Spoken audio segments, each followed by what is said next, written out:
Цель сеанса — расторгнуть все контракты с антимиром на всех уровнях моего бытия, снять с меня все чары и убрать все зацепки антимира из моего личного пространства и моего эфирного ДНК, освободиться от магии и колдовства, вернуть карму ответственным за их насилие, закрыть все порталы и утечки энергии, восстановить мой суверенитет и вернуть мне состояние мира, а также вернуть весь мой потенциал. Аспекты. Первый. Здесь и сейчас я отменяю мои слова, сказанные маме Людмиле, что я рожу моих детей только тогда, когда очищусь, и что мои дети, пройдя сквозь мое тело, получат мой опыт. Я отменяю в том моменте мое решение так заявлять. Я отказываюсь от моего убеждения и отменяю контракт, если такой был заключен. Вместо этого я решаю выбрать, что я уже чиста и полноценна на всех уровнях моего бытия. Мой разум чист, и я принимаю себя такой, какая я есть. Второй аспект. Здесь и сейчас я отменяю мои слова, сказанные бывшему мужу, Евгению, что я хочу очиститься так, чтобы, стоя голая перед Творцом, меня было видно насквозь. Я отказываюсь от моего убеждения и отменяю контракт, если такой был заключен. Я отказываюсь быть голой и просматриваемой насквозь. Я выбираю быть покрытой защитным слоем, быть одетой и возвращаю мне все потерянные защитные силы и весь мой потенциал. Третий аспект. Ситуация детства. В раннем детстве каждую ночь, я помню, что мне где-то было так 3-4 года, я ложилась спать, и меня посещали сущности, которые дергали меня за ноги и громко смеялись. Соответственно, я их физически не видела, но ощущала их присутствие на эфирном плане. Поэтому у меня был такой период, когда мне очень страшно было спать одной. И я помню, что я просила спать с родителями, мне, конечно же, никто не верил, кроме моей сестры. Сестра меня всегда принимала с краешку спать вместе с ней. Вот, и я помню, что один раз я попросила спать с родителями, но я помню, что как бы отец очень сильно возмутился и выгнал меня из спальни и сказал, чтобы я не выдумывала. И здесь и сейчас я отказываюсь предать мои ощущения, я выбираю верить моим ощущениям и отказываюсь согласиться с отцом. Я приказываю этим сущностям убираться из моего личного пространства и получать карму за их насилие. Очищаю себя от всех воздействий этих сущностей и их подключить на всех уровнях, во всех временах, возвращая мне весь потерянный мой потенциал. Следующая ситуация. В раннем возрасте моя мама часто оставляла меня с отцом, отец Борис. Папа же не стремился исполнять его отцовскую роль, ему хотелось заниматься его делами. И я помню, как однажды он мне сказал: если будешь хорошо себя вести, я куплю тебе пирожное. Ам, И я помню, как папа купил мне в конце дня это пирожное в виде такой корзиночки, наполненной белым взбитым безе. И я помню, я так впечатлилась, я прям была готова в следующие разы прям вот тоже молчать и вести себя тихо, вести себя хорошо, чтобы только папа продолжал покупать мне пирожное. Здесь и сейчас я отказываюсь принять папино предложение, фокусировать мое видение на пирожном и упустить из вида происходящее в реальном времени. Я отказываюсь предать себя, отказываюсь кушать это пирожное и даже брать его в руки. Пусть папа сам кушает его пирожное. Отныне я выбираю видеть реальность такой, какая она есть. Следующая ситуация. В старших классах я стала встречаться с парнем, как раз бывший муж, потом мой стал мужем. И на мой день рождения он подарил мне золотую цепочку. И когда отец узнал, я думаю, что это чисто зависть такая была, что вот мне кто-то что-то подарил. И когда отец узнал, он сказал мне следующее, что мужчины просто так ничего не дарят, что за все нужно платить. А в тот момент я почувствовала себя обманутой, потому что приняла подарок искренне, веря, что я этого подарка достойна. И с того момента я перестала верить мужчинам, и любые знаки внимания стала принимать как угрозу и похищение на мою чистоту. У меня зародился страх, что мужчина, придя в мою жизнь, опустошит мой духовный мир, Я отменяю мое решение предать себя и принять слова Отца за истину. Пусть Отец применяет его убеждения на нем же. Я решаю, что я достойна внимания и питания на всех уровнях, во всех временах. Следующая ситуация. Это случилось, когда я вышла замуж, и какое-то время спустя мы с сестрой мы хотели совместно развивать дизайн-студию, совместный бизнес. Мы сняли в аренду офис для нашего совместного дела. И один день как-то Оля заявила мне следующее. Я надеюсь, ты не собираешься сейчас планировать семью и беременеть. Сейчас будет некогда, мы должны развивать бизнес. И я от ее слов испытала такое чувство страха, что я как бы боюсь ее подвести и потерять ее любовь. И я помню, что я с ней согласилась мысленно. Здесь и сейчас я отменяю мое решение предать себя и отказаться от семьи и беременности. Вместо этого я выбираю слушать мое сердце, исполнять мои желания и быть преданной себе. Следующая ситуация. Отменяю мое решение потерять самообладание и мою стойкость в момент, когда моя мама тяжело болела, и ей оставалось недолго жить. Я помню, что в тот день маму привезли в реанимацию, и, видя ее состояние в теле, у меня земля ушла из-под ног. Я помню, вышла на улицу, была холодная снежная зима, и я чуть не упала в обморок в снег. Я почувствовала себя такой уязвимой и оторванной от мира. Здесь и сейчас я выбираю отделить происходящее с мамой от меня. Я выбираю направить весь мой фокус на мою силу воли и мою внутреннюю мощь. Происходящим с мамой я выбираю быть в роли наблюдателя и отказываюсь связывать крах ее жизни с собой, возвращая мне мое самообладание и весь потерянный мой потенциал. Вот такой интересный сон приснился, пока готовилась к сеансу. Он меня прям развеселил. Я разговаривала по телефону с каким-то чудищем, и помню, такое очень сильное было давление, я прям чувствовала его во сне. И я помню, как во сне собрала все силы в кулак, и я поднялась над каким-то, был поверхность, как стол, и я такая забралась и как стукнула по столу кулаком правой рукой и сказала, что с меня хватит, я забираю мой катализатор. И я помню, что на утро проснулась очень счастливая, что я что-то забрала, что-то себе вернула. Я хочу посмотреть, что это означает, мое заявление, и что для меня значит катализатор. Такой интересный сон. И последние ситуации, которые пытались, вот так интересно перед самым сеансом, сбить меня с толку. Это одна ситуация. Я хожу в спортзал, и я отменяю мое решение очаровываться мужчиной в спортзале во время тренировок и смотреть ему в глаза, который все время на меня смотрит. Пару раз он прошел так близко и прямо заглянул мне в глаза. В итоге что произошло, что каждый раз в тренировочном зале мы продолжаем смотреть друг на друга. И я знаю, что его образ мешает мне увидеть мою истинную родственную душу. Я убираю все его зацепки и все его воздействия на меня, стираю его образ и взгляд из глубин моей души. Пусть он все свои чары применяет на нем же. Правда, уже все прошло, как бы, на самом деле, когда я все это отменила. И другая ситуация была тоже. Отменяю мое решение пойти на встречу с мужчиной по имени Арне. Я отказываюсь от его предложения пойти с ним на ужин. Отменяю мое ошибочное решение принять его за родственную душу. Во время беседы с ним я почувствовала сильную боль в сердце. Он почему-то спрашивал, в момент, когда он спрашивал про вакцинацию, почему-то заговорил об этом.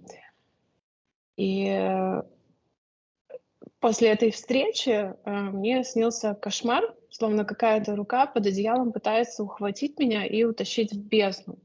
Ну, во сне, конечно же, у этой руки ничего не вышло. Но когда я вернулась после этой поездки домой, я очень сильно заболела. Я помню, вообще у нас тут все болели. И я очень странным образом заболела, прям буквально вот за один день. И это было очень похоже на этот модный вирус. Я убираю все воздействия и зацепки этого человека, очищаюсь от магии и колдовства и аннулирую мое знакомство с ним.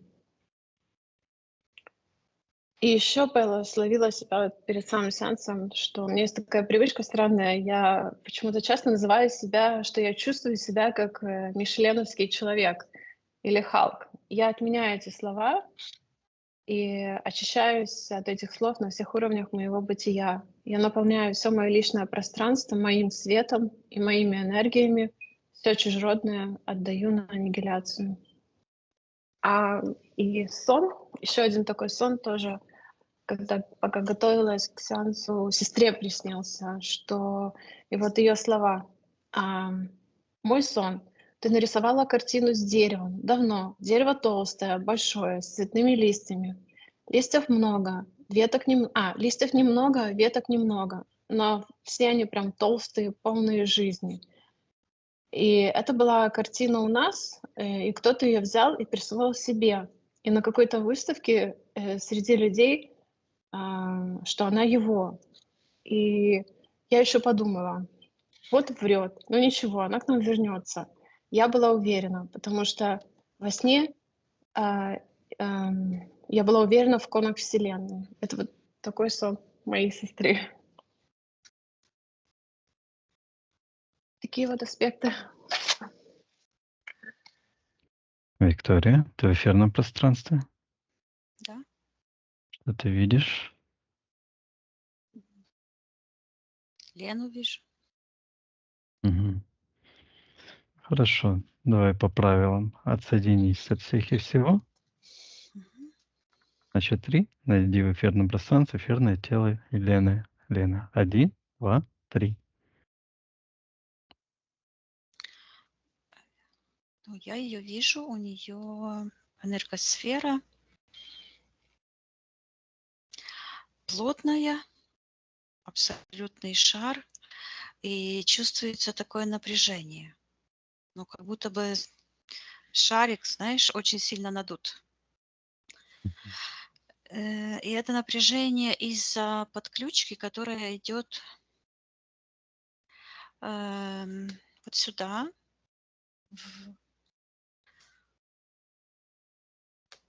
Справа.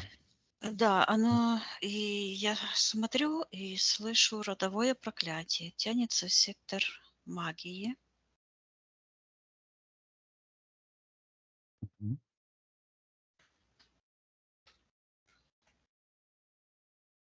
Вот сейчас считываю ее эфирное ДНК.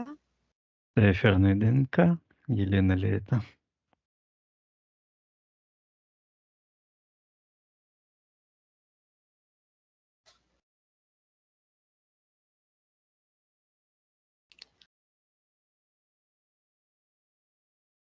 Это она.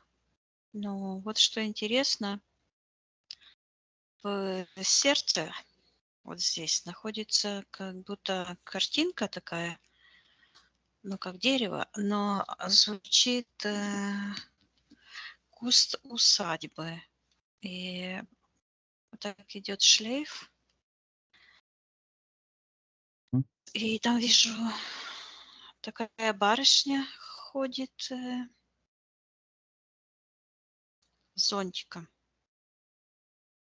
Мгм. Считай, эфирная ДНК это барышня. Кто она такая? Ам,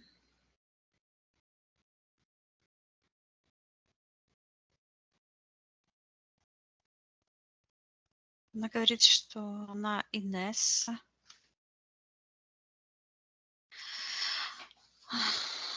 Также она говорит, вот это шло усадьба Ротшильдов. Мгм. И, а сейчас звучит как Инесса. И звучит культ Ротшильда. Какое имеет отношение эта барышня с зонтиком к Елене? А может, мы спросим, дает ли она разрешение? Да, действительно. Вернись, Виктория, к эфирному телу Елены. Спроси у Да. нее, Спроси у нее, разрешает ли она потрудиться с ней для нее. Она говорит, что она разрешает и говорит, что показывает на эту Инессу и показывает ту ситуацию, о которой она говорила, что в детстве ее за пальчики трогали. И я вижу вот эти пальчики. Но что интересно, вот эта барышня в платье, такое цветастое платье с зонтиком, она как будто бы из зеркала выходит. Какая-то как картина, но сейчас я посмотрю. Как будто бы такое продолговатое зеркало. На стене, и она просто вот так раз и переступает.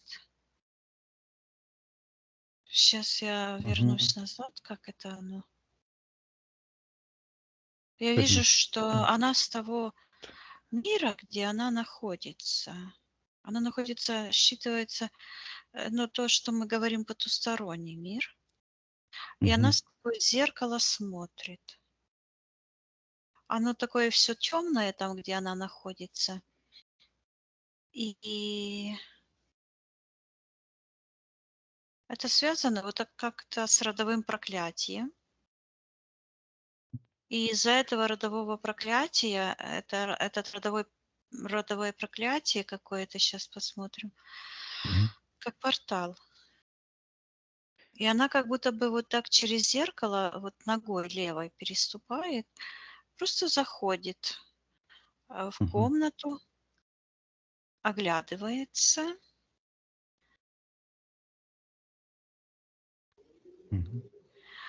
а возле нее вот как будто бы с ней вместе, или они ютятся, считывается, ютятся по углам в детской в комнате.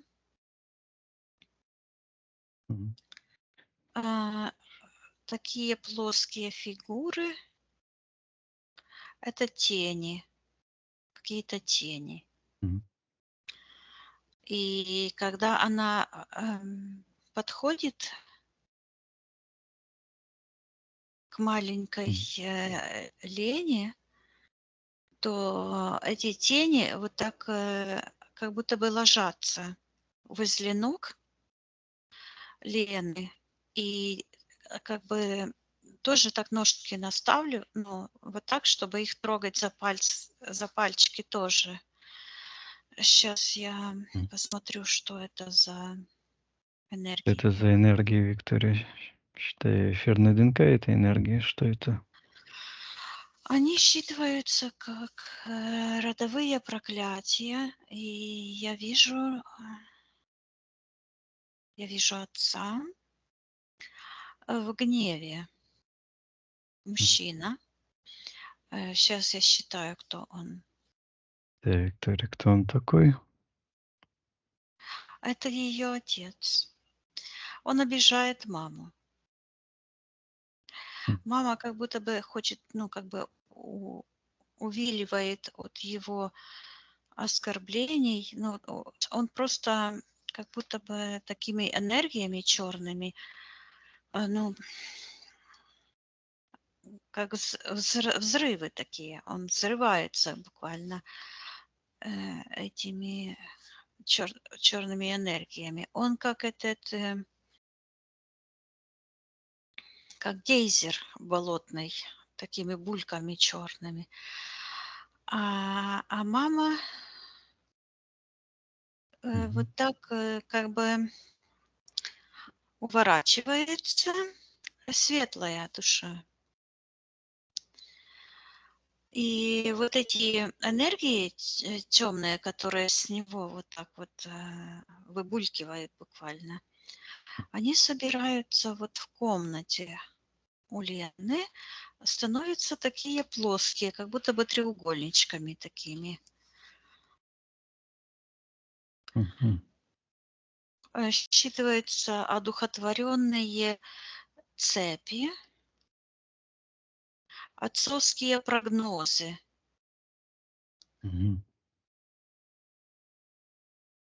Так. И вижу, что от этих сущностей, энергий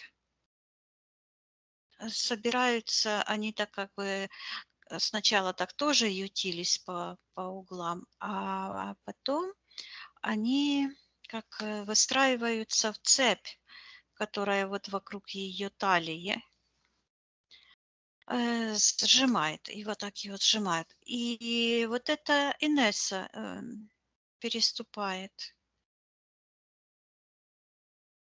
Это Через зеркало. дочь какого-то Ротшильда. Мгм. Так. А что произошло с Еленой, когда эти тени выстроились вокруг ее талии? Что Елена почувствовала? Спроси у нее.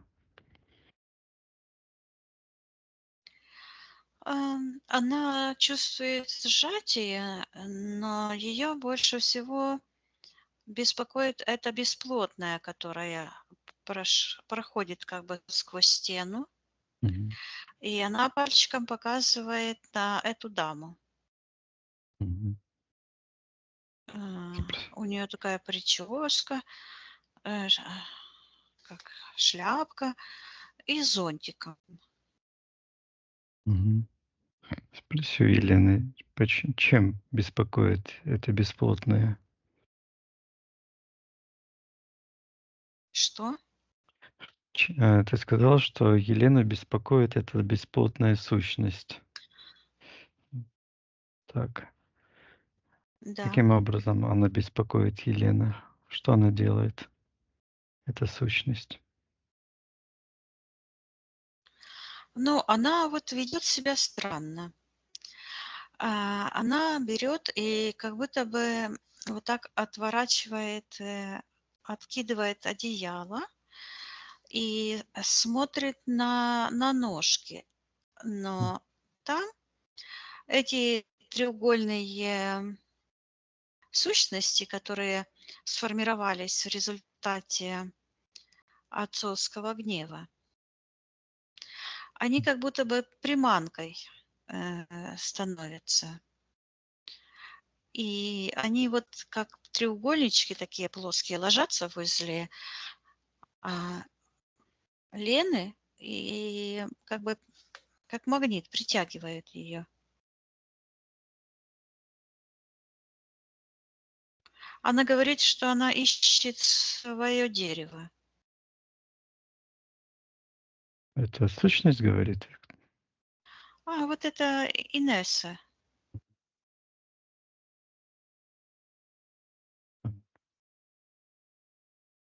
По Ну, отношению. интересно, да. Она ищет вот этот кустик, ну, даже не дерево, а кустик, говорит. Мгм. Так. Говорит, кустик с ее палисада. А что это за энергия такая-то? Кустик с ее палисада?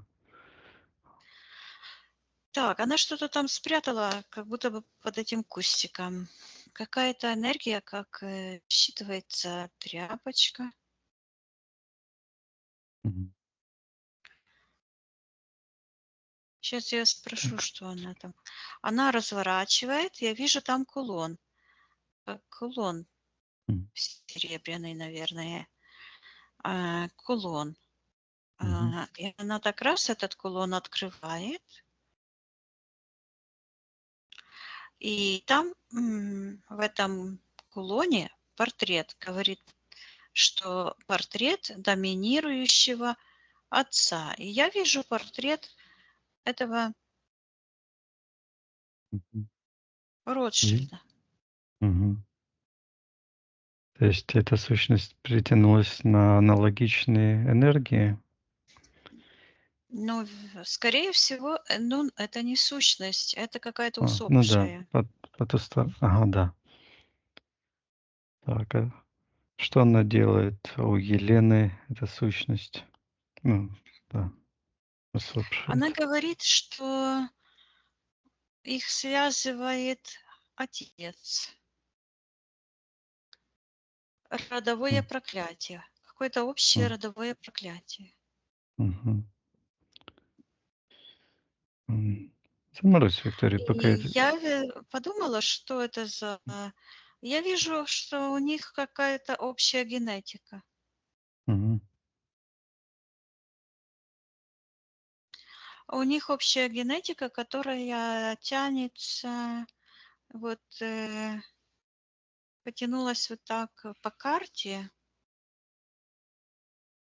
Ну, это как Казахстан, а вот там где-то. И там я слышу родовое древо. Мгм. И вижу такое, ну это все черные такие энергии. Мгм. И вот где-то там какой-то курган. И вижу такое черное дерево растет. Мгм. И в этом кургане какой-то человек лежит. Мгм. Он имеет отношение к Елене, этот человек? Он имеет отношение к отцовским запретам. Генетика общая. И М. это звучит, сейчас прозвучало что-то, я упустила, Вернись, что-то Виктория, связано с послушай какими-то еще раз. янычарами. Кто Чар. такие янычары? Какой-то древний народ. Мгм.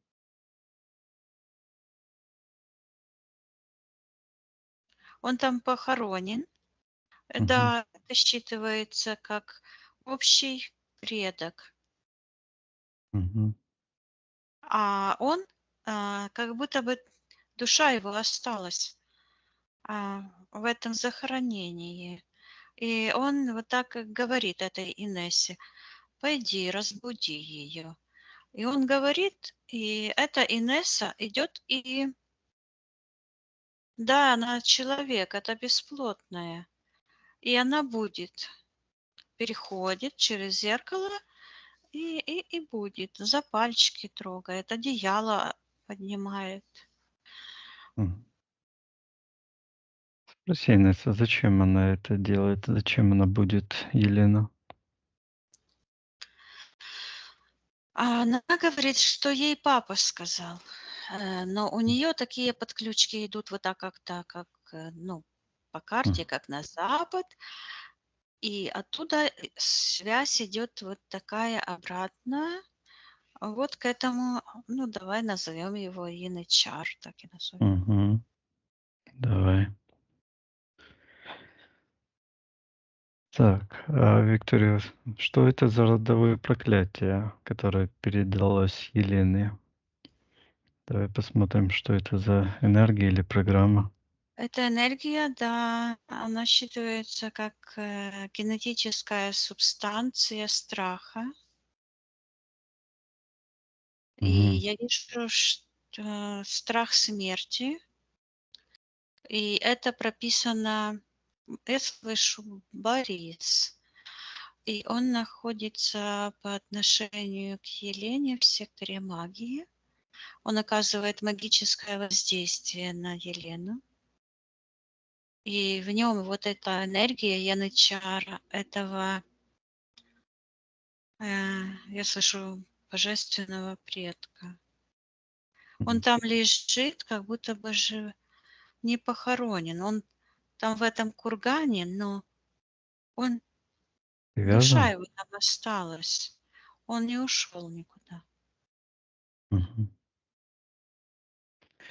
Так, хорошо, давай посмотрим, когда у Елены вот эта программа «Родовое проклятие» появилась в ее пространстве. Что это была за ситуация на физике?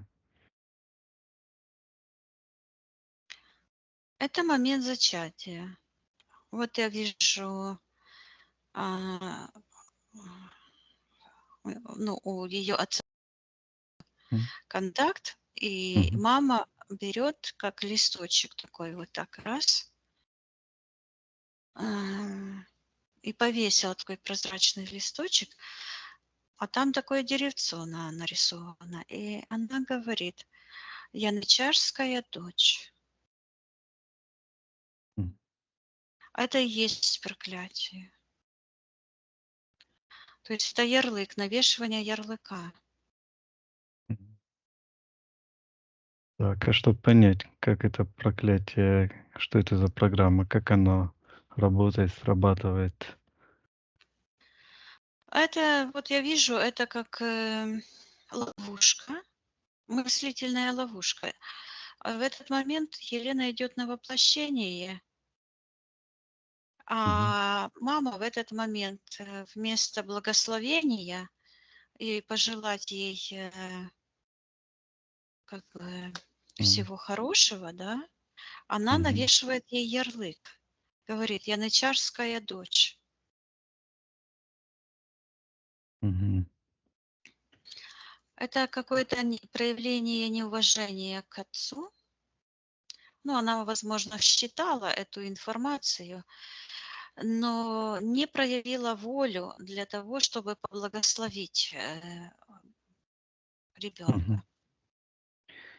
Мгм. Посмотри, Виктория, что произошло с Еленой, когда она приняла ее пространство, этот листочек, эту программу. Что с ней происходило?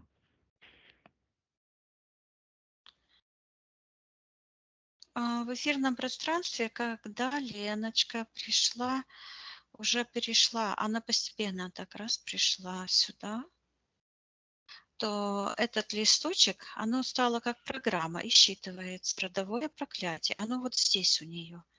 Буквально вот так несколько сантиметров перед лицом. И М. выглядит как такая паутинка, как будто бы ледяная паутинка такая. Мгм. И на эту считывается матрица предубеждений. И на эту матрицу уже потом начало как бы прописываться эти все ситуации, обиды, вот это взаимодействие с этим отцом. Мгм. Спроси у Лены, почему она приняла это проклятие?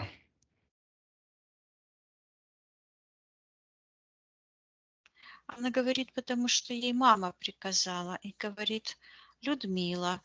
И Людмила считывается поглощена отцом этими темными энергиями. Она как будто бы, он ее как будто бы поглотил, съел. Ну, поглотил, не Мгм. съел буквально, а как будто бы поглотил.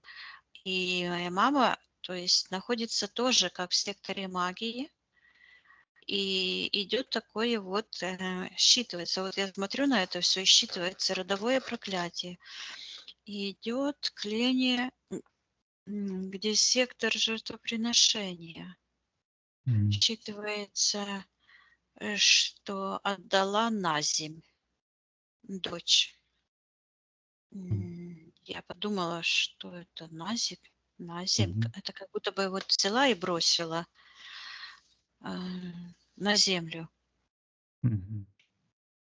Но в этот момент этот янычар, который там лежит в этом кургане, Так. он что-то записал. Вот так взял, лежит, и рукой, у него ног нет, как будто бы, только до талии. И он так прописал. А, Он вождь какой-то. И он что-то написал. Это в тот. Да, это прописалось, Лена прописалась в его генеалогическом древе. Он ее принял и говорит, она своя. То есть таким образом срослось это древо Мгм. с ее, то есть эти все программы, с ее жизненной матрицей. А жизненная матрица вот зафиксировалась в момент ее зачатия. Понятно. И считывается, в этот момент произошло этот контракт, вот отлучение от рода. Я подумала, какого рода? И сразу вот пошло святого рода. И вижу такое сияние, как яйцо. Такое сияние вверху. А здесь это пространство, оно как будто бы вот поглощает это яйцо. И считывается противостояние матрицы жизни, вот этого рода божественного. Мгм. Буквально не матрица звучит, а материя. Это как канва, ткань. А больше вот такое значение. А матрица это вот как это темная матрица. А когда Это, смотрю на м, светлое, оно больше идет как канва. а, что обозначает этот образ канва? Я слышу род священных душ.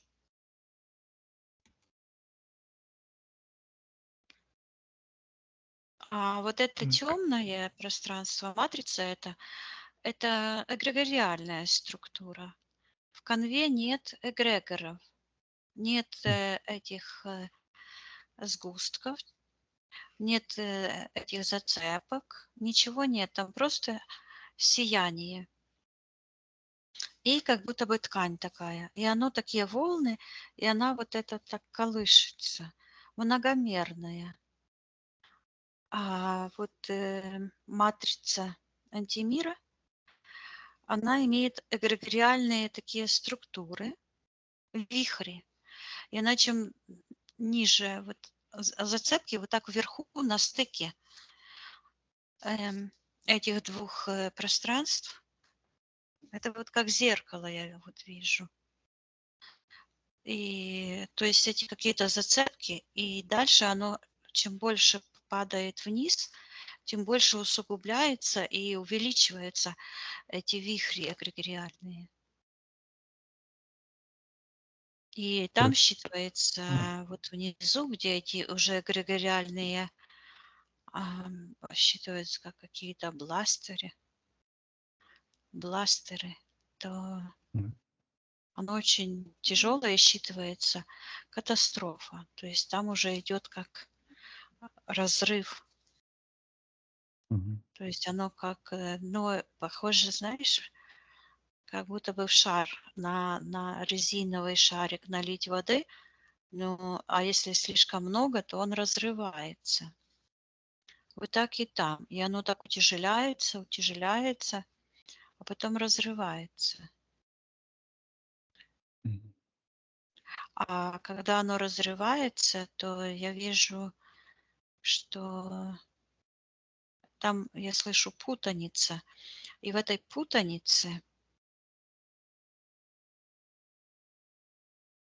а, много человеческих потерянных энергий, как считывается душ.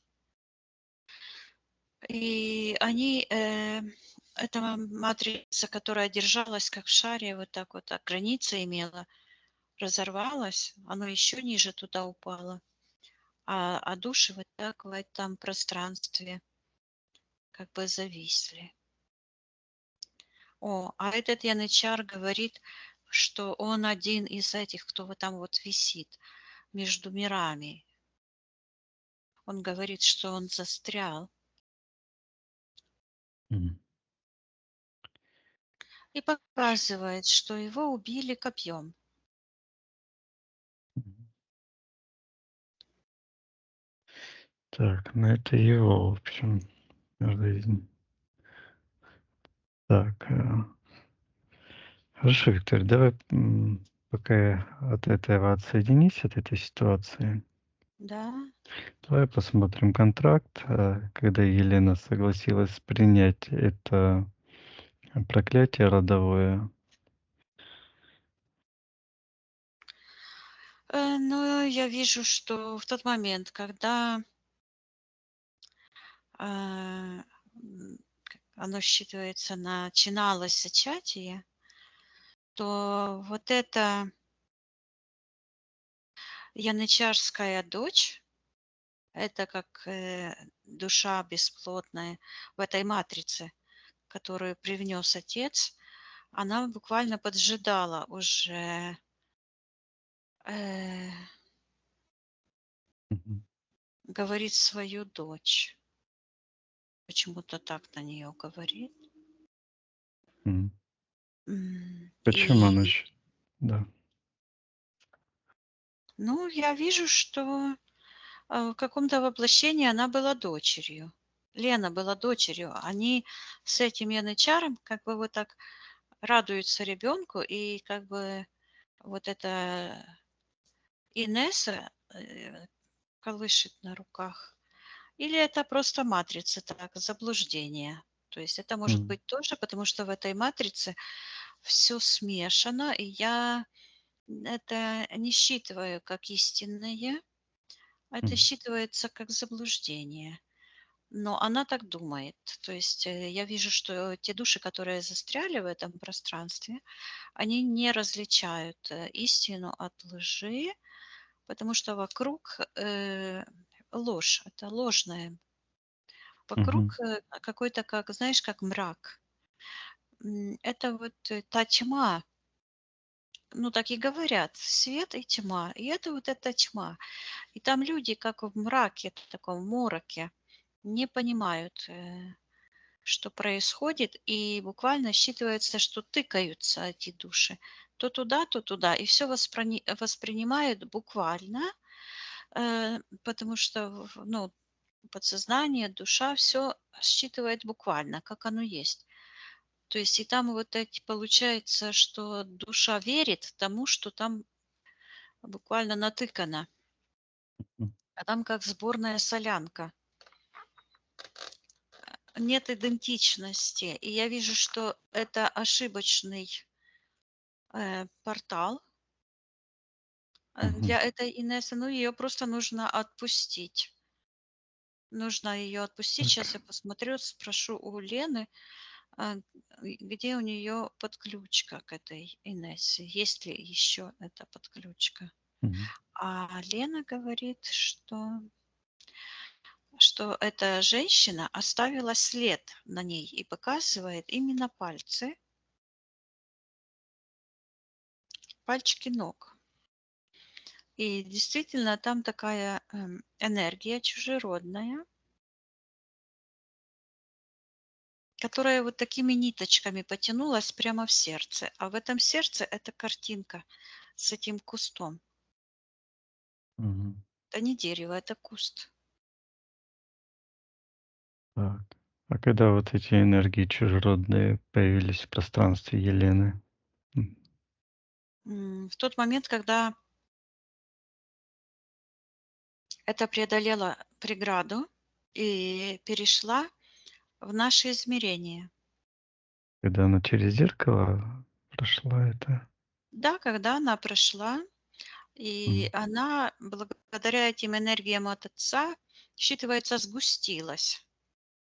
То есть М. ее плотность увеличилась до такой степени, что Лена почти физически ее ощущала. И вот М. эти негативные энергии, которые создал Отец, гнев его, она их впитала, они М. ее как бы усилили. Катализатор. То есть у Елены сейчас Елена здоровая, выросла. Хочет ли она отказаться от этих всех энергий отца, отторгнуть их? Ну, тут проклятие от мамы идет, а не отца. Мгм. М, Мама ее буквально, считывается, заклинила этим предубеждением. То есть это ярлык, другими словами. Даже в психологии навешивание ярлыков называется демоническая манипуляция. Ну, это так, по-научному. А по-простонародному это родовое проклятие. Хорошо. Давай тогда посмотрим этот контракт, на что согласилась Елена, когда Ну, я пришла. уже рассказывала, М. да, это М. уже проявилось.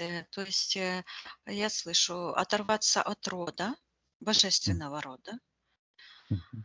и войти я слышу в путаницу.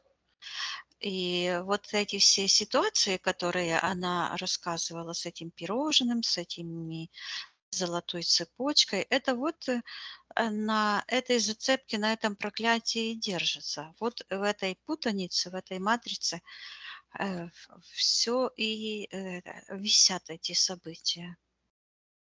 Мгм. Давай посмотрим, на что еще согласилась Елена в этом контракте, когда она от рода божественного оторвалась. Но оно ж таки звучит оторваться от рода. Что она взамен получила? Путаницу. И вот этот куст. И связь с этим предком, который вот там лежит в этой гробнице своей. И, вот оно что. На его могиле растет кустик. Я вижу, как его душа как будто бы проникает по корешкам и в такие стволы этого куста. Мгм. Понятно. Нашел выход, как проникать в это Он не нашел пространство. выход, М. он наоборот О, застрял есть. в пространстве. Мгм. М. Так, ну ладно. Спроси у Елены, видит ли она этот контракт.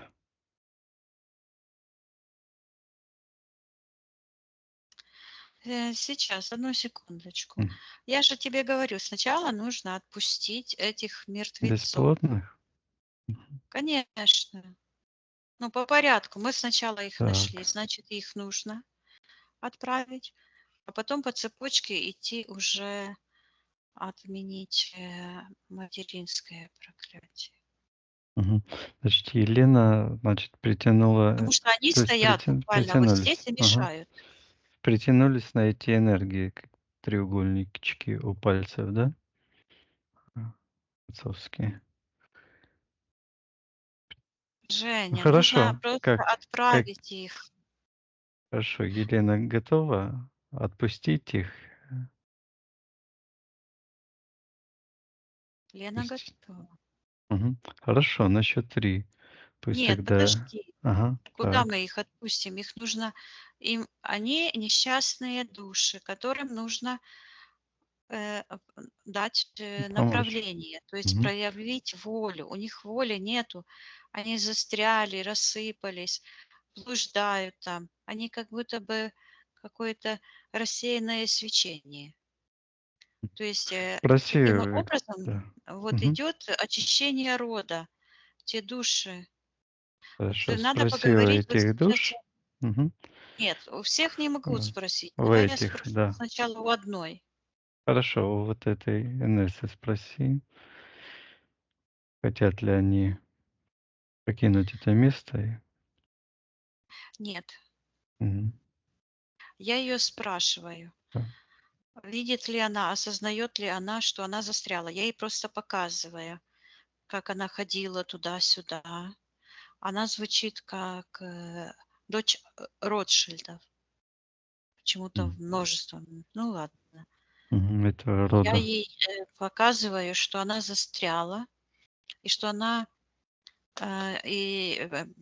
прицепилась незаконно к пространству Елены, и сейчас Елена ее будет отправлять. Мгм. Но чтобы она помочь ей, чтобы она дальше не была в этом темном пространстве. И вот я ей показываю тот портал, который туда вниз идет, а там ее еще душа огромная лежит. Это как бы часть ее души. И я передаю, хочет ли она выбрать какое-то светлое пространство. А она выбирает какой-то дворец. Я говорю, что это тоже такой себе выбор. Пусть она душа, Мгм. и она может выбрать пространство, где отдыхают свободные души. Вот она говорит, я хочу. И оставляет этот зонтик. Говорит, я Мгм. хочу. Она готовится, прямо аж встрепенулась вот так. Тогда я ей говорю, что Я Лена, вот посч- сейчас можешь... Ага. Я посчитаю до 3. пусть эта Инесса подготовится, и на счет 3 Елена ее отпустит, и она пойдет в то пространство, которое она выбрала, там, где отдыхают души. На счет 3 это произойдет. 1, 2, 3.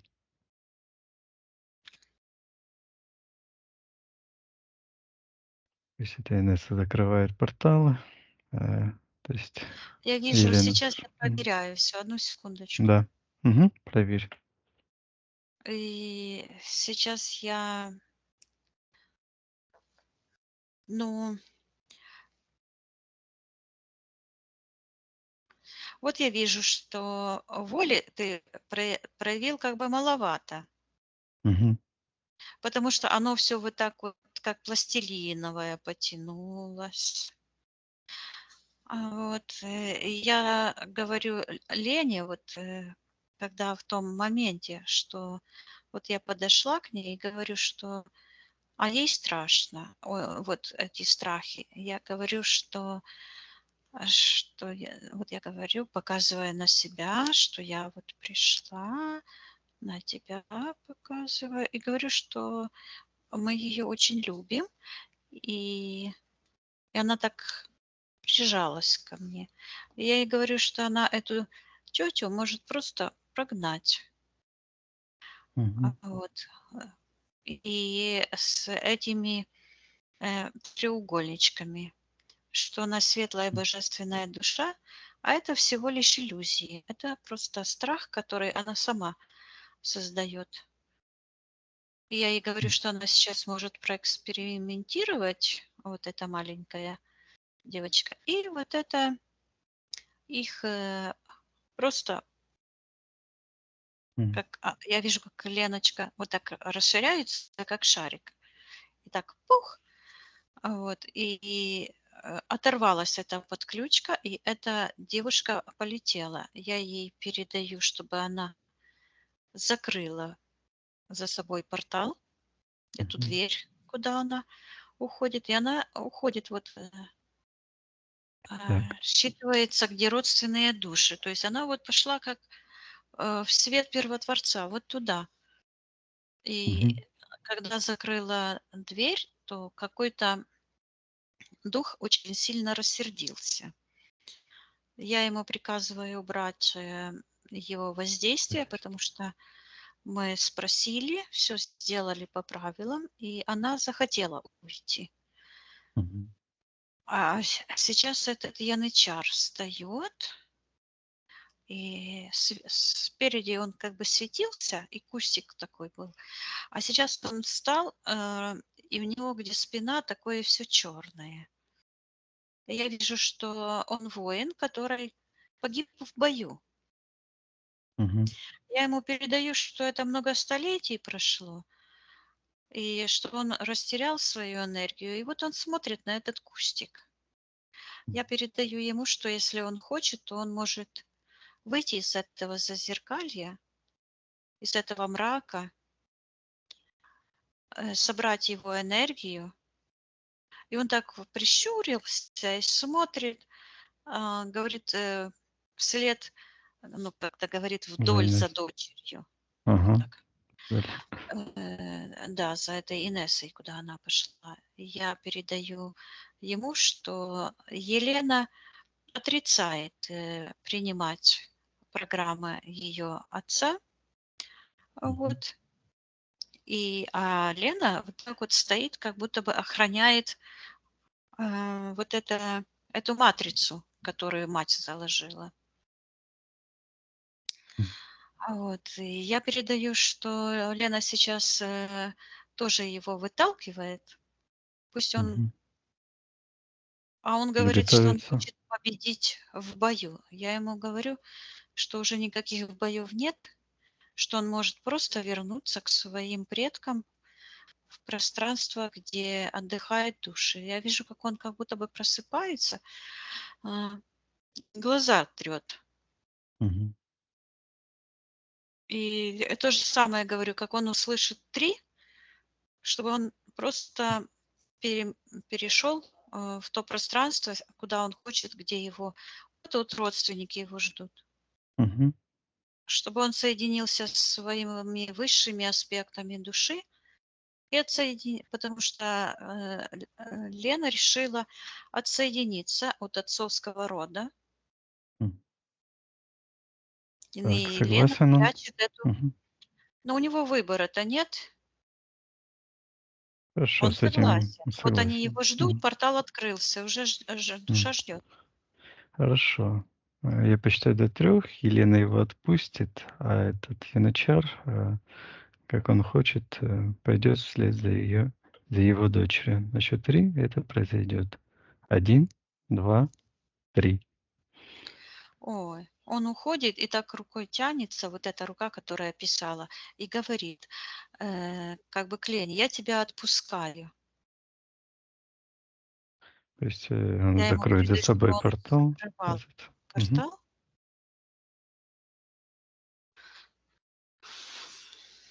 Хорошо.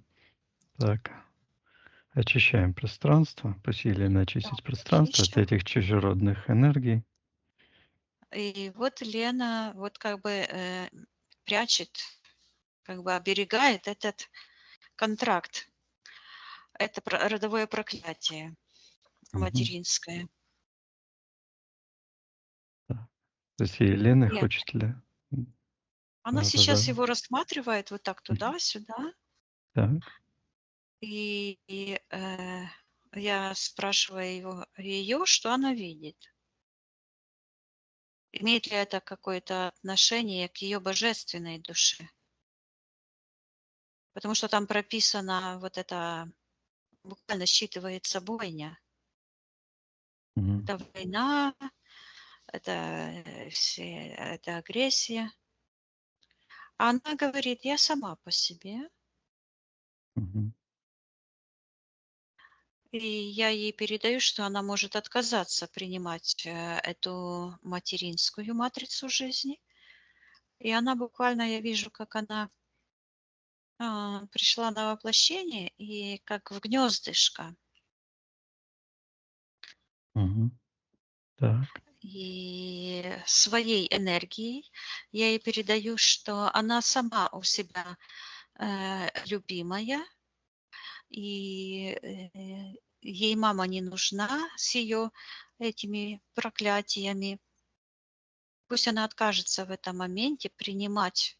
Я вижу, как она буквально разламывает эту штуку. Мгм. Это как будто бы с паутинок ледяных таких. Она это взламывает и достает такая черная, как, как жало у пчелы. Такая же булька. Потянулась вот в сектор принятия решений и жертвоприношений. Вот с правой стороны сюда М. считывается перепрошивка. Так, а Мгм. что это за черная такая энергия? Что Прям это за магия. энергия? Мгм. Я слышу магия предательства, магия материнского предательства.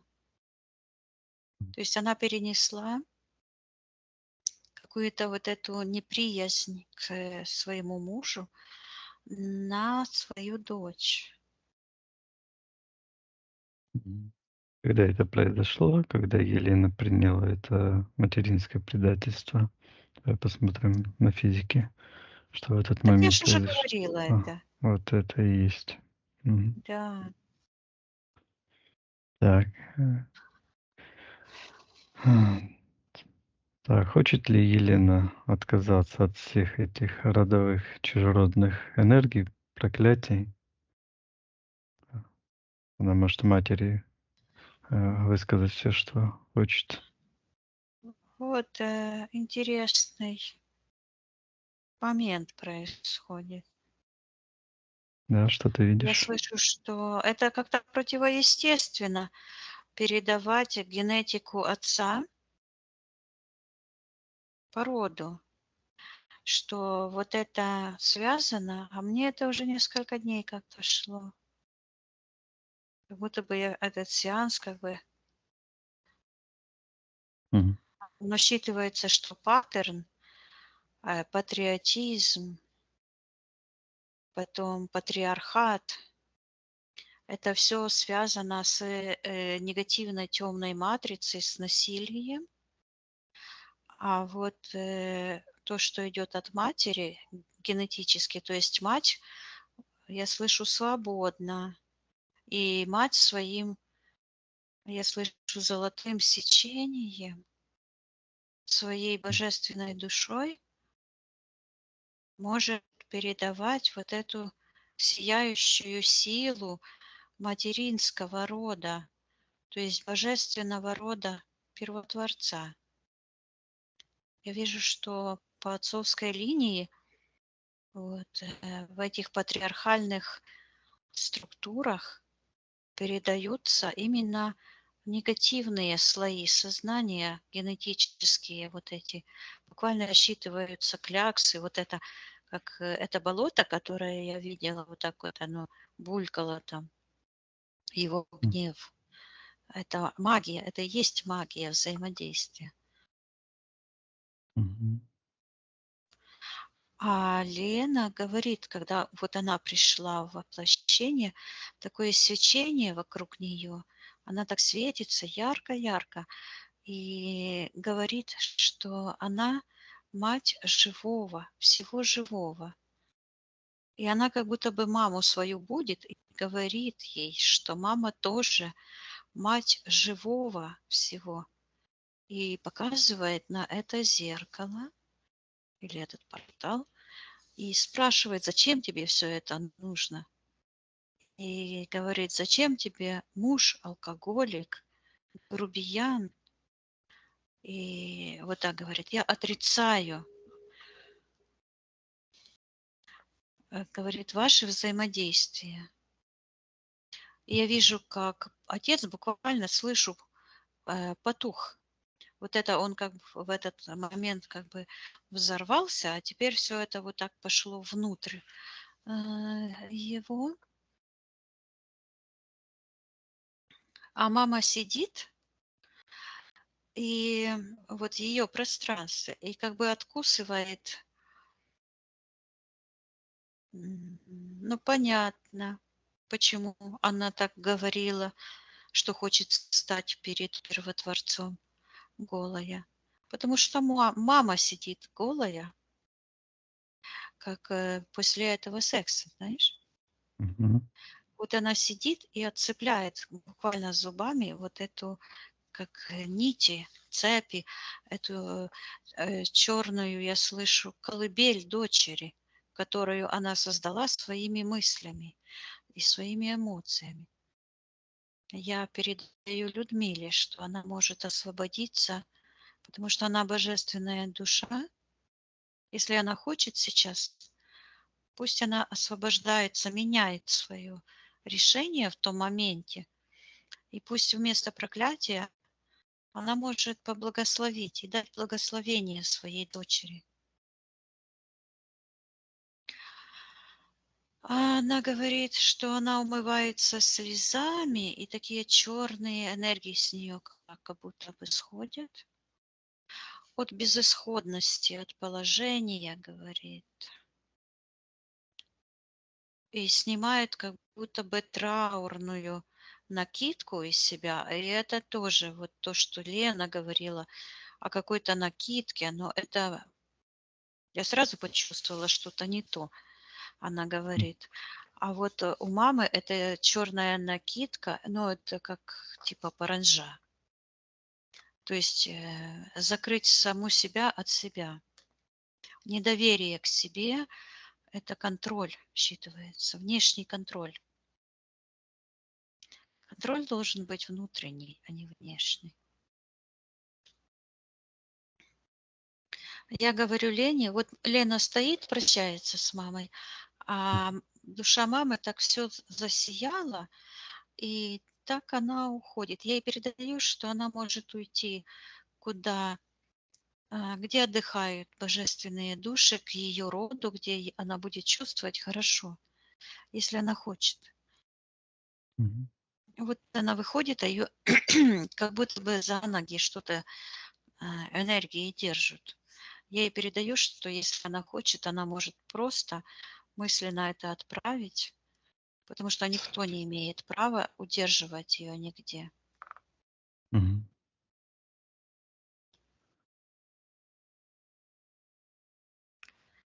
Вот, М. она уходит, Мгм. а Лена вот так срывает это со стены, этот портал, как покрывало. И Мгм. я ее спрашиваю, что она там ищет, а она говорит, что закрывает портал. И я вижу, как эта девочка как будто бы с какого-то пространства бух и упала на кровать и сладко спит. Я ей передаю, что... А я как будто бы возле нее в этом моменте и так говорю, «Тш». И такой свет, и эти все энергии так потихоньку все уходят. А я Леночке говорю, что как-то часы какие-то показываю ей, когда она спит. Мгм. Когда я ей это показала, это я уже вижу, как по этой материи жизненной души связаны, и там же нет прошлого, настоящего, а все события в одном моменте находятся. И как светлые души друг другу помогают. И я вижу, как этот кустик через эти часики я показываю на сектор интерферентов. И там эта картинка, этот сон Оли с этим кустиком. Мгм. Почему? Сейчас я посмотрю в секторе интерферента. Мгм. Почему он в секторе интерферентов находится? Этот кустик. М. Ну потому что он связывает. Я слышу, там такое красное пространство, потому что через это родовое проклятие как бы связалась эта матрица с этой какой-то расщелина, какая-то красная М. расщелина, как будто бы в горах такой идет, как расщелина в горах, а там как кратер вулкана красный.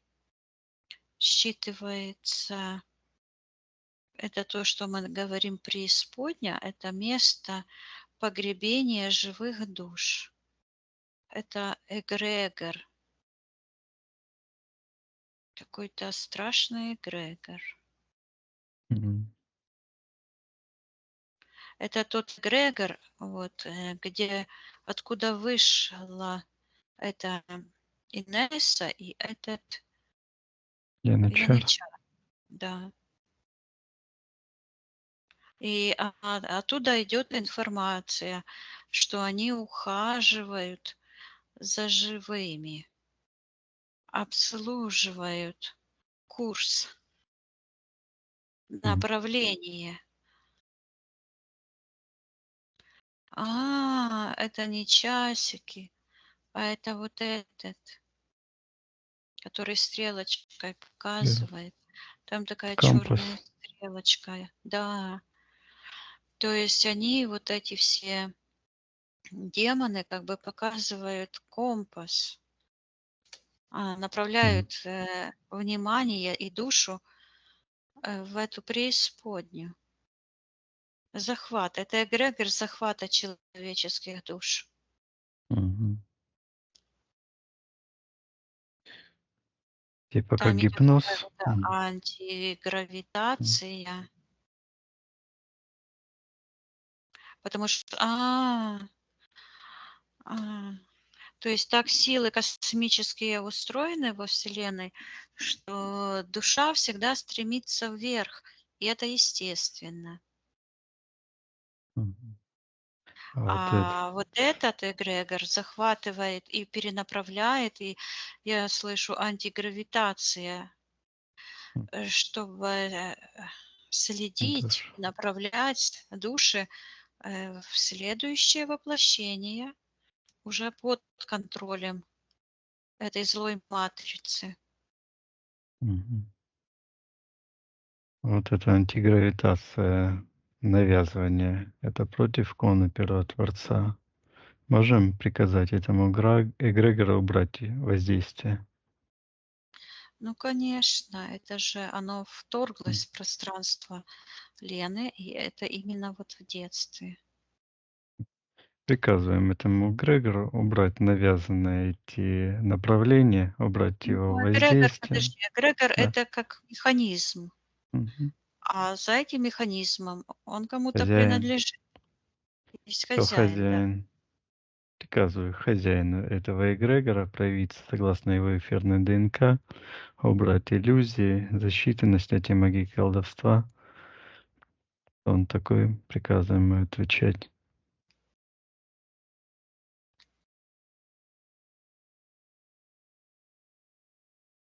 Говорит колдун. М. И вижу там такой силуэт, как черный силуэт такого карлика, ну, большой размером, но пропорции карликов такой, с такой накидкой на плечах и Мгм. шапочка такая треугольная. И он говорит, что он стоит. Он буквально стоит вот так, как будто говорит, что стоит между миром живых и миром мертвых. Мгм. Это дух какой-то, Виктория? Тот Кто? карлик. Карлик — это кто, дух или что это Я тебе такое? смотрю. Мгм. Мгм. В нем такой, как глаз живой, моргает. Ему приказываю отвечать, кто он. А он говорит, что он пришел, чтобы умертвить ее душу. И показывает на эти цепи, которые вот обматывают ее. Мгм. Считывается эгрегор Ильи, Мгм. этого Цельнозора. Он называет себя монастырским. Мгм. Фамилия вот Моны. Мгм. Оксана. Так, это он, творец этого эгрегора? Он говорит, что он создал мощнейшие потоки ухода человеческих душ. Говорит, что он предал земле, вот как мама бросила на земь. То М. есть вот он говорит, что он предал земле, а на самом деле это считывается заморочил миллионы душ.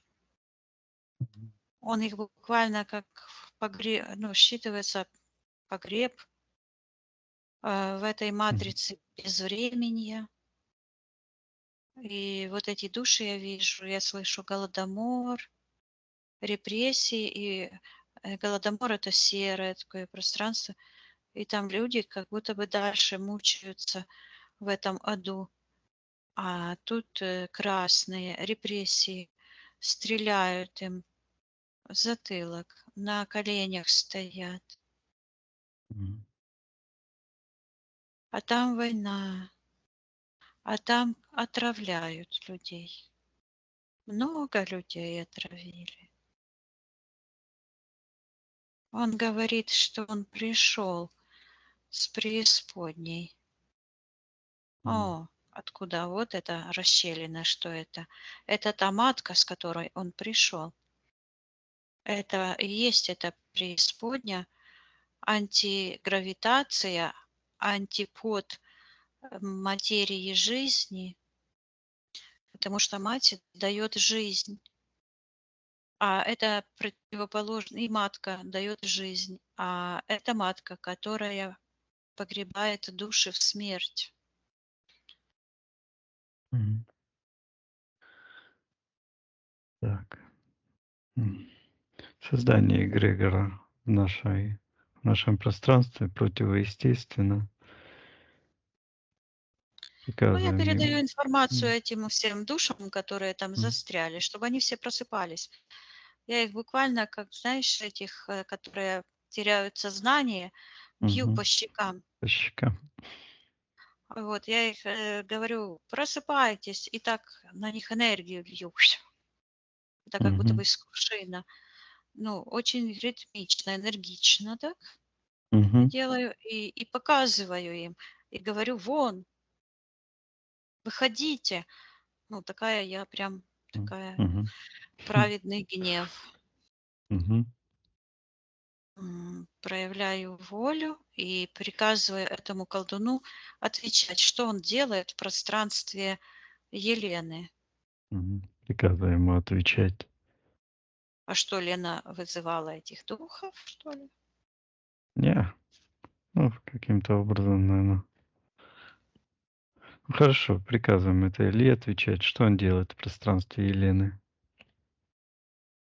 Сейчас Он я говорит, что ее мать отдала ее ему.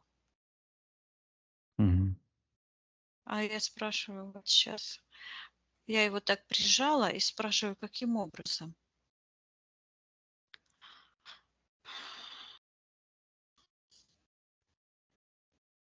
А он говорит, что он создал цикл перевоплощений,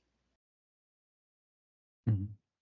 что он создал матрицу забвения, эту тьму.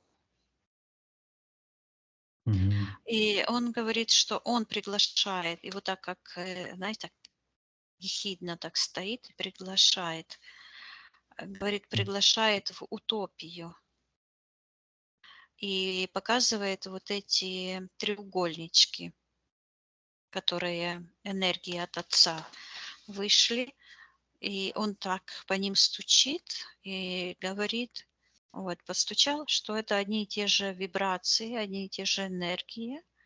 Вот патриархат, вот оно что. Мгм. То есть я вижу, что через подчинение женщины патриархальным вот этим устоям идет совмещение всех энергий, потому что одно управление. То есть эгрегоров много, а управление одно. Там Мгм. внизу источник зла. Там я не хочу, там ужасно. Я это все закрываю и Да. приказываю ему Так, убирать все его воздействия и убираться с пространства Лены. И Лене говорю, чтобы она ту комнату детскую, где она испытывала этот страх, полностью очистила своим светом все ее Мгм. пространство. Пусть приказывает Елена этому Илье забирать его руками все его энергии, претензии, э, все его программы, Сейчас я его эгрегоры. спрошу, почему это он тут разгулялся в ее пространстве, какое Мгм. он имеет право. А он показывает мавзолей и говорит, что вот труп лежит. И вижу, как такие полосы пошли черные, красные от мавзолея, от этой, считывается коммунистическая перхоть. А, М. а перхоть это что? Это как вот от отца эти энергии вышли, он сформировал эти энергии, родил эти злые энергии, и сформировались некие бляшки такие, да, треугольные. Я их вижу. А оно считывается сейчас в перхоть, потому что такие же от этого трупа, от этого Кремля исходят, но уже гипнотические. И он говорит, что э, поглотили его, ее отца, что вот эти энергии, а он создал этот культ, патриарший, говорит, патриарший культ. Ам, Это фактически шаманский какой-то культ смерти. Он говорит, что он вонзил знамя смерти в центр страны Советов. Я слышу культ и вижу, что была проведена серия ритуалов. Мгм. и с жертвоприношениями животных, вот быки и люди. М. Кровь быков и людей. И они делали там какие-то жуткие ритуалы. И через культ этого трупа, который тут лежит в Москве, они во всеуслышание заявили, ну, что это поклонение дьяволу, смерти. И таким образом он как будто бы вытащил вот эту с преисподней, вот эту матрицу смерти. Вот он ее как паутину огромную вот так вытащил через этот мавзолей. И вот над мавзолеем такая, как черный, такая булька черная, Мгм. концентрация. Туда вся энергия сходится от всех захоронений и от всех трупов и от всех усопших. Это как антенна, которая одновременно и притягивает, и издает это магическое М. излучение. Как ретранслятор Вот работает. этот и есть катализатор, ретранслятор. Катализатор Мгм. этот как раз катализирует этот труп, катализирует в себе все мучения, оно так и идет, все мучения мира, всех людей, и уже раздает как файлы, такие вот как перхоть, серовато-беловатые, гипноз, убийства, смерти, подчинения этому культу. Поэтому Илья Цельнозор и есть главный маг, потому что он открыл этот портал, как в свое время ацтеки открыли, и где на такой же пирамиде смерти в первый же день открытия было принесено в жертву 25 тысяч. Мгм. Живьем выдрали сердце у Мгм. людей. Вот то же самое сделал Сталин. Вот он открыл этот портал в преисподнюю, и вот я теперь и раньше видела, и сейчас подтверждается, что в Библии написано, что именно вот северная страна – престол сатаны.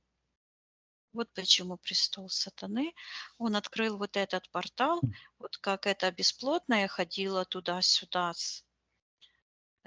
из-за этой агрессии отцовской, вот точно так же эти духи, этот Люцифер, э, проходят в наше пространство из-за этого культа, из-за Сталина.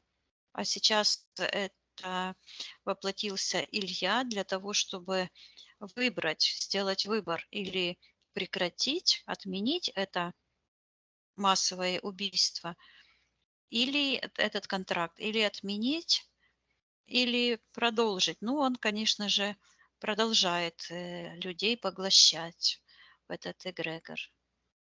Мгм. Так, а что Елена хочет сделать с этим катализатором? Как-то он связан с этим? Я вижу, как она вот в этой комнате, потому что эта комнатка у нее до сих пор так и есть, была в пространстве. И она вот это деревце, которое вот приснилось Оле, и всю эту генетическую память, и все эти связи генетические с этим эгрегором, просто как будто бы в стену, я вижу, так запихивает и говорит, что она отсоединяется. И вижу, как лопнула цепь у нее на вот эта, которая вокруг талии у нее была. Мгм. Вот. И туда же ушла, туда же в этот портал я передаю, чтобы она залечила все ее изъяны в ее пространстве. И она так вздохнула, как вкусно выспалась, как будто бы, знаешь. Мгм. Мгм. Да. Вот. Я передаю Лене, чтобы она по своим каналам, и мы тоже Передаем. передали, Пора, э, да, пора чтобы дошли. все души, которые связаны в этом эгрегоре, просыпались, и мы приказываем убирать с нашего живого пространства этот портал демонический, и карму пусть принимают все те, кто этот портал открыл, кто делал эти жертвоприношения, эти ритуалы. Вот эта вся партийная верхушка во главе с этим Сталиным и Илья Цельнозор пусть сегодня принимает ту карму за тот обман и за то, что он дальше поглощает души невинных людей. Призываем силы кармы каждому из этих магов, кто создавал этот культ, этот ретранслятор, эти обманы, ложь, пусть получает согласно их действиям. Это произошло, и я вижу опять тот момент, когда Леночка пришла на воплощение. Она вот пришла на воплощение, а у мамы вот с правой стороны, ну, там внутри, в матке, как будто бы такая пластинка черная. И это как под правой ногой у Лены. И я спрашиваю у Лены, что это такое. И она показывает, что это как вертушка такая, то есть такой, как штырь на такой платформе, и он начинает против часовой стрелки быстро крутиться. Говорит, что это регулятор метафизических процессов. Это связь как бы с потусторонним миром. Все, Елена, что она хочет с ним сделать, с этим? Она просто это отдает маме и говорит маме: ты забылась, что ты должна родить меня чистой. Говорит, не предавай меня забвению.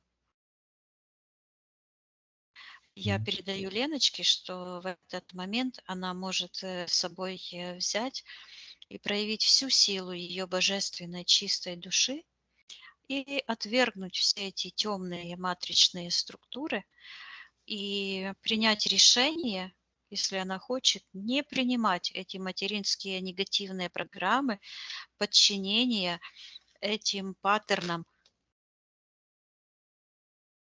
А это буквально звучит как отцовская месть. То есть то, что идет через отца, эти, ну вот это, видишь, оно снова идет. Патриотизм, вот это все. Эти паттерны, они что же, не зря эти программы называются паттернами, да? Как есть, да. Как от папы, да, патриархат, потому что мать настолько сильна, что если бы вот все женщины мира сейчас вдруг использовали свою божественную силу, все бы войны прекратились, все бы мужчины стали адекватными, все бы случилось, как должно быть. Именно женщина виновата во всех проблемах мужчин, мать, потому что она передает вот не те энергии, не ту матрицу прописывает в детях.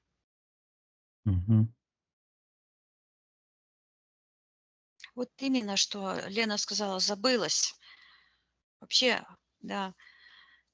И я вижу, как Лена выходит, и вот эта подключка, которая вот здесь была, тоже ушла. И Лена снимает эту золотую цепочку и отдает отцу Борису и говорит: забирай твою ложь. И поднимается вверх, как будто бы из такого чистого, как гейзер, как фонтан. Вот она зачалась в таком, как булькало, такое, как болото, да, энергии магические, а сейчас она переродилась, как в таком прозрачном энергетическом, считывается, бассейне, бассейн добра, в чистом пространстве. Отлично. Так, очищаем Поднимается пространство. вверх. Угу. Да, я передаю, чтобы она все эти энергии чужеродные выталкивала и перезаписала свою жизненную матрицу, что она родилась от первородного духа, я слышу, божественной материи жизни.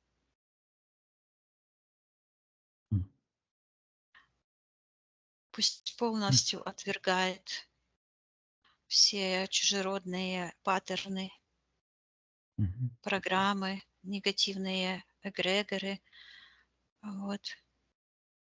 И по своим потокам мы тоже передаем, запрещаем перерождение, вот вторжение в пространство человеческое, принуждение к перевоплощению, и освобождаем все те души, вот глаза этих душ, чтобы будем их, чтобы они просыпались, и приказываю источнику этого зла, опять этот вот нужно разобрать этот эгрегор коммунистической власти, эту перхоть пусть забирает источник, все, кто создал эту магию, пусть карму получает по конам Первотворца. Каждый творец обязан принять карму за содеянное.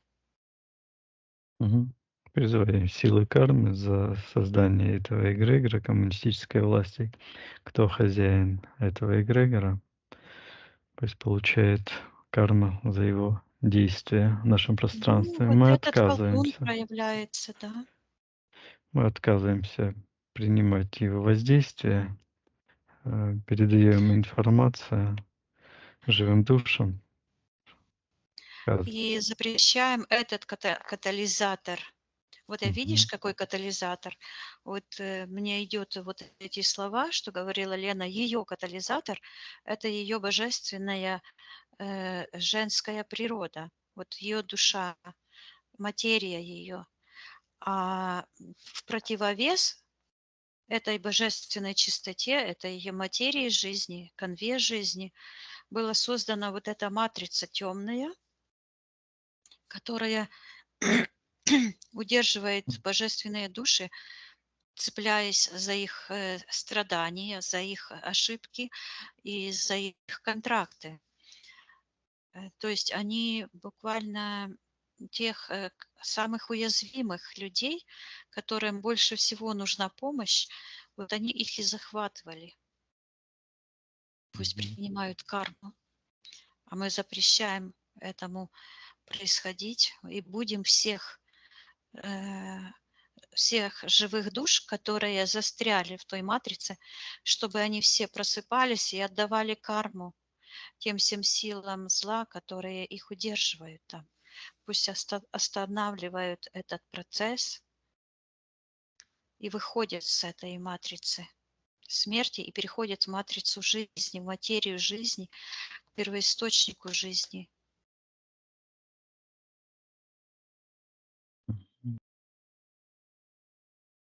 Происходит. Что? Что ты видишь? Вот я вижу, как это все происходит.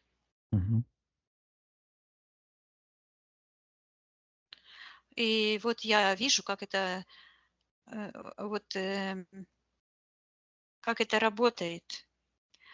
Матери сделали своих сыновей слабыми. И это проявляется даже вот в нашей работе сегодня. Ты не проявляешь воли, да? А проявляю я, как бы я тебя толкаю.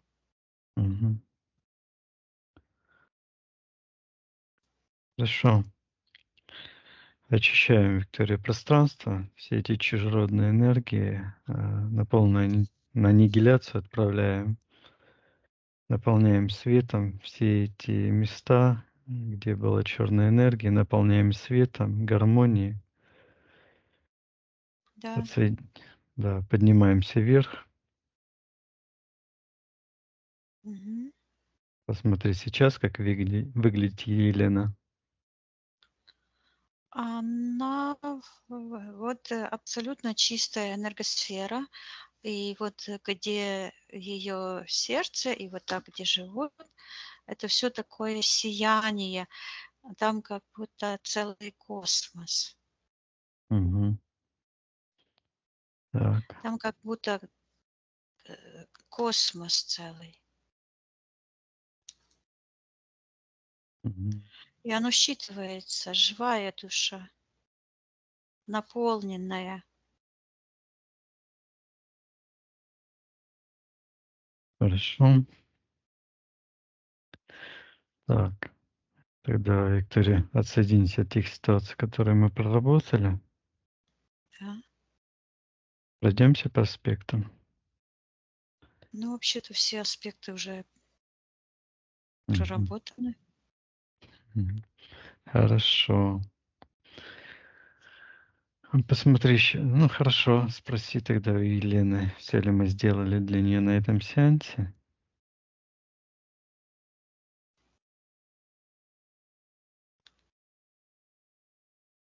Да. И она показывает, что самое важное, закрылся этот портал, и она теперь эту девушку назвала Исидой, которая приходила к ней. Мгм.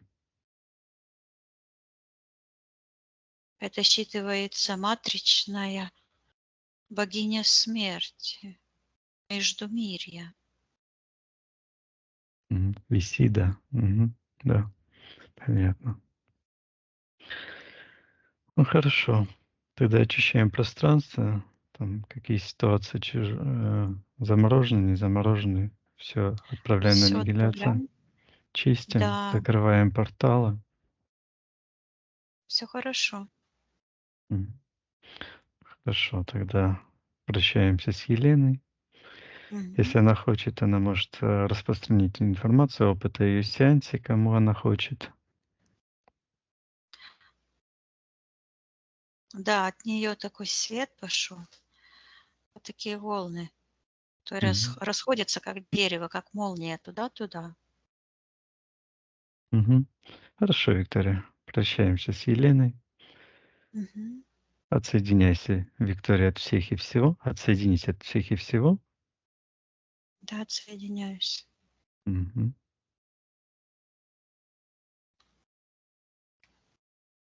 Поднимайся вверх. Ну, мы тут вверху. Мгм.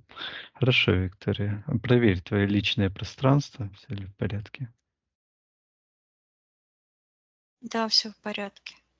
Хорошо. Наполняйся энергией любви, жизни, гармонии, света. А мне настолько даже добавить нечего, потому что вот Вика сказала самую главную суть, и я думала об этом и вынашивала это весь этот год, что действительно, если бы женщины проявляли волю и выбирали в мужья и в своих сотворцов реальности и в отцы своих детей, действительно достойных мужчин, мощных душ, которые не предают ни себя, ни род, которые ради страны, ради государства, которые...